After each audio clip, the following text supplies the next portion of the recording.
Praise the lord. ಕರ್ತನಲ್ಲಿ ನನ್ನ ಆತ್ಮೀಯ ಸ್ನೇಹಿತರೆ, ಇಂದು ನಾವೆಲ್ಲರೂ ಧ್ಯಾನಿಸುವಂತಹ ದೇವರ ವಾಕ್ಯ ಸಂದೇಶ ಮೊದಲನೆಯ ಅಧ್ಯಾಯದಲ್ಲಿ 18ನೇ ವಾಕ್ಯ. ಶಿಲುಬೆಯ ವಿಷಯವಾದ ಮಾತು ನಾಶನದ ಮಾರ್ಗದಲ್ಲಿ ಇರುವವರಿಗೆ ಹುಚ್ಚು ಮಾತಾಗಿದೆ, ರಕ್ಷಣೆಯ ಮಾರ್ಗದಲ್ಲಿ ಇರುವ ನಮಗಾದರೂ ದೇವರ ಶಕ್ತಿಯಾಗಿದೆ. ಇಂದು ಶಿಲುಬೆಯನ್ನು ಕುರಿತು ನಿಮಗೆಷ್ಟು ಸತ್ಯ ಗೊತ್ತಿದೆ, ತಿಳಿದಿದೆ ಎಂಬುದನ್ನು ಕುರಿತು ಕರ್ತನ್ ಮಾತಾಡ್ತಿದ್ದಾರೆ.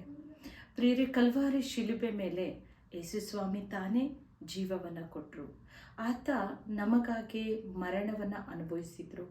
ಆತನು ಸತ್ತು ಪುನರುತ್ಥಾನವಾಗಿ 3ನೇ ದಿನದಲ್ಲಿ ಎಬ್ಬಿಸಲ್ಪಟ್ಟರು. ಕರ್ತನ ವಾಕ್ಯ ಹೀಗೆ ಹೇಳುತ್ತೆ, 1 ಯೋಹಾನ 1:7ನೇ ವಾಕ್ಯ. ಆತನ ಮಗನಾದ ಯೇಸುವಿನ ರಕ್ತ ನಮ್ಮ ಪಾಪವನ್ನು ತೊಳೆದು ಶುದ್ಧಿ ಮಾಡಿದ ಒಂದು ಅಮೂಲ್ಯವಾದ ರಕ್ತ. ಆತ ನಮ್ಮ ಪಾಪವನ್ನೆಲ್ಲ ಶುದ್ಧಿ ಮಾಡಿದ್ದು ಆ ಕಲ್ವಾರಿ ಶಿಲುಬೆ ಮೇಲೆ. ಮತ್ತು ಯೆಶಾಯ 53:5ನೇ ವಾಕ್ಯ ನಾವು ನೋಡ್ತೇವೆ, ಆತನ ಬಾಸುಂಡೆಯಿಂದ ನಮಗೆ ಗುಣವಾಯಿತು. ಆ ಒಂದು ಶಿಲುಬೆ ಮೇಲೆ, ಕಲ್ವಾರಿ ಶಿಲುಬೆ ಮೇಲೆ ಯೇಸು ಸ್ವಾಮಿ ಜೀವವನ್ನು ಕೊಡುವುದಕ್ಕಿಂತ ಮುಂಚಿತವಾಗಿ ಆತನ ಶರೀರದ ಮೇಲೆ 39 ಚಾಟಿ ಏಟುಗಳು ಬಿದ್ದು, ಆ ಚಾಟು ಏಟಿನಿಂದ ಆತನ ಶರೀರವೆಲ್ಲ ರಕ್ತಸಿಕ್ತವಾಯಿತು. ಆ ಬಾಸುಂಡೆ ನಮ್ಮ ರೋಗದ ಗುರುತುಗಳು.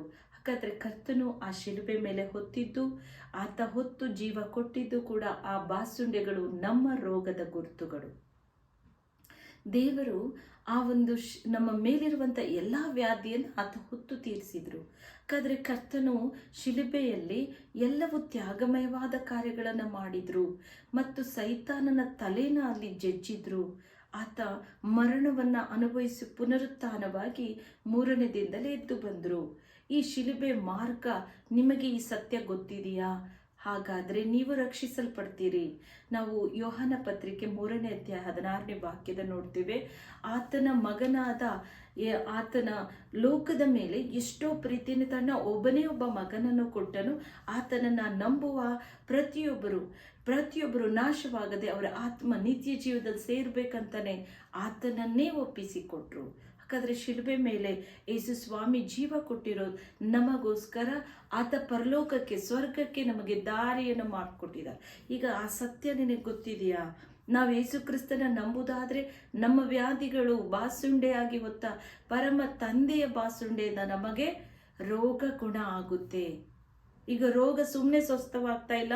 ಯೇಸುವಿನ ನಾಮದಲ್ಲಿ, ಯೇಸು ಸ್ವಾಮಿಯ ಹೆಸರು ಹೇಳಿದೊಡನೆ ದೆವ್ವ ಪಿಚಾಚಿಗಳು ಶರೀರವನ್ನು ಬಿಟ್ಟು ಓಡುತ್ತೆ, ವ್ಯಾಧಿಗಳು ಬಿಟ್ಟು ಹೋಗುತ್ತೆ. ಅದಕ್ಕೆ ನಮ್ಮ ಮೇಲೆ ಆತನು ಇರುವಂಥ ರೋಗವನ್ನೆಲ್ಲ ಏಸಪ್ಪ ಬಾಸುಂಡೆಯಾಗಿ ಹೊತ್ತು ತೀರಿಸಿರೋದು. ನೆಕ್ಸ್ಟ್ ನಾವು ನೋಡ್ತೇವೆ, 2ನೇದಾಗಿ ಆತ ನಮ್ಮ ಪಾಪ ನಿವಾರಣೆಗೆ ಆ ರಕ್ತ ಸುರಿಸಿದ್ದು. ಆತನ ರಕ್ತ ನಮ್ಮ ಪಾಪವನ್ನು ತೊಳೆದ ರಕ್ತ. ಒಬ್ಬ ಪಾಪಿ ಯೇಸುವಿನ ನಾಮವನ್ನು ಅರಿತುಕೊಳ್ಳಲೇಬೇಕು, ಅಂದರೆ ಆತನ ತಿಳ್ಕೊಳ್ಳೇಬೇಕು. ನೋಡಿ, ಆತನ ನಾಮವನ್ನು ಅರಿತು ನೀನು ಪಾಪಿ ನಾನು ಕರ್ತನೇ ಅಂತ ಅಂಗಲಾಸ್ತಿ ಅಂದರೆ ನಿನ್ನ ಪಾಪ ಪರಿಹಾರ ಆಗುತ್ತೆ. ನೀನು ಶುದ್ಧನಾಗಿ ಕರ್ತನ ಕೊಂಡಾಡುವಂಥ ಮಗನಾಗಿ ಮಗಳಾಗಿ ಮಾರ್ಪಡ್ತೀಯ. ನೆಕ್ಸ್ಟ್ ನಾವು ನೋಡ್ತೇವೆ ಆ ಒಂದು ಯೋಹಾನ 3ನೇ ಅಧ್ಯಾಯ 16ನೇ ವಾಕ್ಯದಲ್ಲಿ, ಆತನ ಮಗನಾದ ಯೇಸುವೆ ಆತನೇ ನಮಗೆ ಸಮರ್ಪಣೆ ಮಾಡಿ ಈ ಲೋಕಕ್ಕೆ ಬಹಳ ಪ್ರೀತಿ ಇಟ್ಟು ದೇವರು ತನ್ನ ಒಬ್ಬನೇ ಮಗನನ್ನು ಜೀವ ಕೊಟ್ಟಿದ್ದು, ಪ್ರಾಣ ಬಲಿಯಾಗಿ ಶಿಲುಬೆ ಮೇಲೆ ಕೊಟ್ಟಿದ್ದು ನಿತ್ಯ ಜೀವವನ್ನು ಪಡೆಯುವುದಕ್ಕೆ. ನಮ್ಮ ಆತ್ಮ ಒಂದು ನಾಶವಾಗಿ ಹೋಗಬಾರ್ದು, ಅದೆಲ್ಲವೂ ಪರಲೋಕಕ್ಕೆ ಸೇರಬೇಕು ಅಂತ.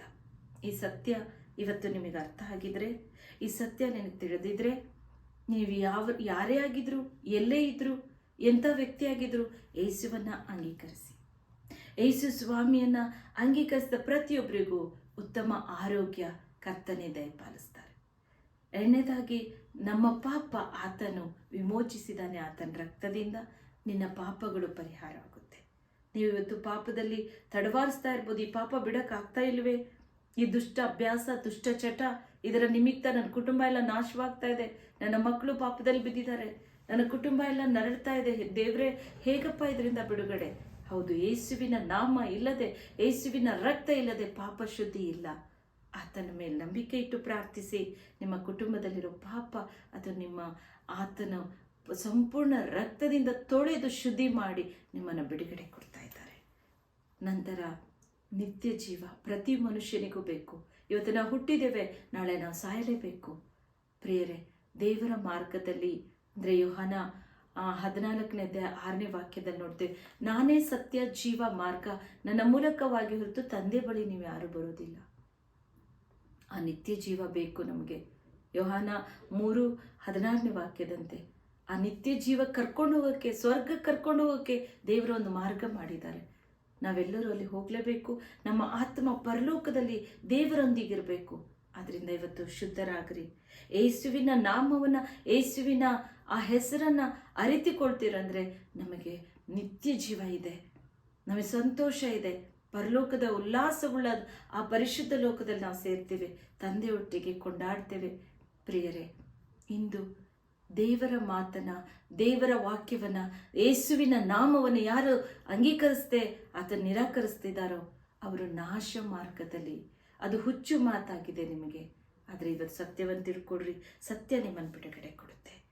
ಈ ವಾಕ್ಯದಿಂದ ಕರ್ತನಿಂದು ನಿಮ್ಮ ಸಂಗಡ ಮಾತಾಡಿದಾರೋ, ನೀವು ಯಾವರಾಗಿದ್ರು, ನೀವು ಎಲ್ಲೇ ಇದ್ರು, ಈ ಸಂದೇಶ ನೀವು ಕೇಳ್ತಾ ಇದ್ದೀರೋ, ಏಸಪ್ಪ ಇಂದು ನೀವು ಬಿಡುಗಡೆ ಕೊಡಲಿ, ನಿಮ್ಮನ್ನು, ನಿಮ್ಮ ಆತ್ಮವನ್ನು ರಕ್ಷಿಸಲಿ, ನಿಮ್ಮ ವ್ಯಾಧಿಯನ್ನು ಆತನ ಬಾಸುಂಡಿಂದ ಗುಣ ಮಾಡಲಿ, ನಿಮ್ಮ ಪಾಪವನ್ನು ಆತನ ರಕ್ತದಿಂದ ಶುದ್ಧೀಕರಿಸಲಿ ಅಂತ ನಾನು ಪ್ರಾರ್ಥಿಸೋಳಾಗಿದ್ದೇನೆ.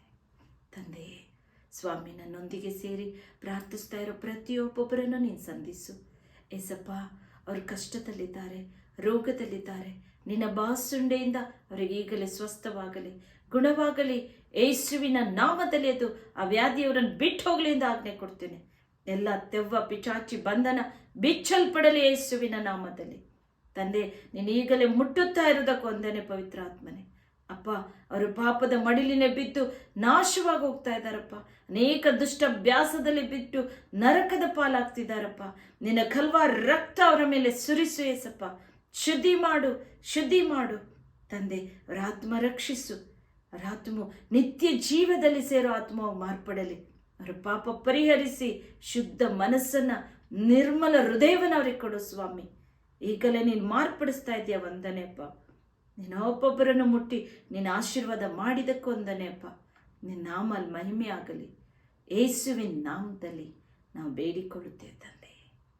ಆಮೇನ್.